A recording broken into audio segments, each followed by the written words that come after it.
Les Ambassadeurs des plantes, le podcast qui vous fait découvrir le Conservatoire des collections végétales spécialisées à travers ses membres. Je suis Françoise pour tout le monde, Madame Lenoble-Prédine, de mon nom. Il y a plus d'une trentaine d'années, j'ai eu un botaniste renommé qui est venu me voir pour savoir si je pouvais l'aider à créer une association qui s'appelle le Conservatoire des collections végétales spécialisées. Après, justement, tout un travail que j'avais fait de valorisation d'une image de la ville de Rochefort qui avait introduit beaucoup de plantes nouvelles, dont les bégonias.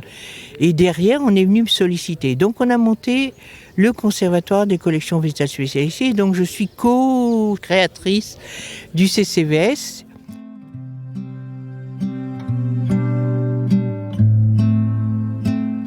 Donc, je suis la responsable, la fondatrice de la revue Hommes et Plantes. Donc, sur cette idée que, d'écrire une plante botaniquement, etc., mais que derrière chaque plante, il y a une aventure humaine et que c'est dans ce compagnonnage des hommes et des plantes qu'il faut travailler le plus possible pour faire comprendre les grands enjeux de demain, comme l'évolution climatique, mais aussi le regard nouveau qu'on a maintenant sur les plantes. Donc voilà. Alors maintenant, je suis en passation.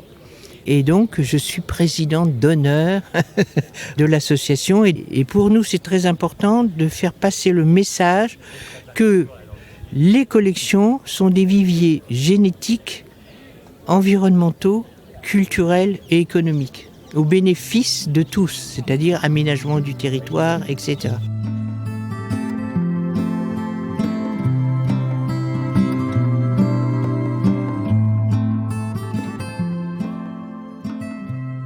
Alors, on a 2 labels, agréé et national. Entendons-nous, je dis tout le monde est labellisé. Agréé, c'est on peut donner le conseil dans la faisabilité, bien sûr. Et donc le comité des collections délibère, on est à peu près 10 ou 12. Et le résultat est soumis à un conseil scientifique qui est indépendant du CCPS. Et du coup, on délibère et après, on remet les labels. C'est plus un état d'esprit, le label, que de remettre une médaille en chocolat. Mais en réciprocité, le collectionneur s'engage. D'abord, une ouverture une fois dans l'année ou le plus possible aux autres collectionneurs. Pas ma collection, que quelques-uns.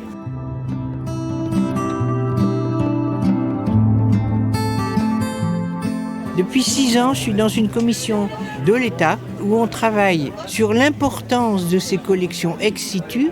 Donc on a réussi à aller, avec leur aide juridique, parce qu'on est tous bénévoles, à créer une fondation collection et biodiversité pour pouvoir trouver des financements aux collectionneurs, parce que c'est du temps, c'est de l'argent, et évidemment au bout de 30 ans, on a la grosse préoccupation de la transmission de ces collections.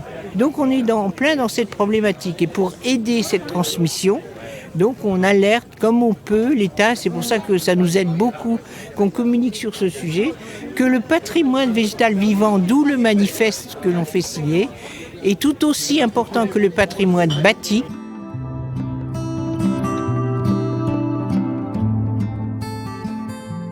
Depuis 30 ans, j'ai créé cette association avec Franklin Picard, que derrière, on fait un travail de transmission de ce travail du CCVS, qu'on est en train d'être reconnu plus ou moins par le ministère de l'Agriculture, qu'on risque d'être reconnu par le ministère de la Culture, qu'on sait qu'on a 10 ans encore pour se battre sur le patrimoine végétal vivant. Et donc évidemment, moi qui suis en passation, je veux dire, ces moments d'étape et de partage nous permettent de voir où on en est. Les compétences qu'on a pu réunir, les équipes, moi je dis on fait du jacquard, qu'on a tricoté ensemble pour aller vers ce même objectif de la défense du patrimoine végétal vivant. Un podcast du CCVS réalisé par Yann Besson et Ilona Catelin.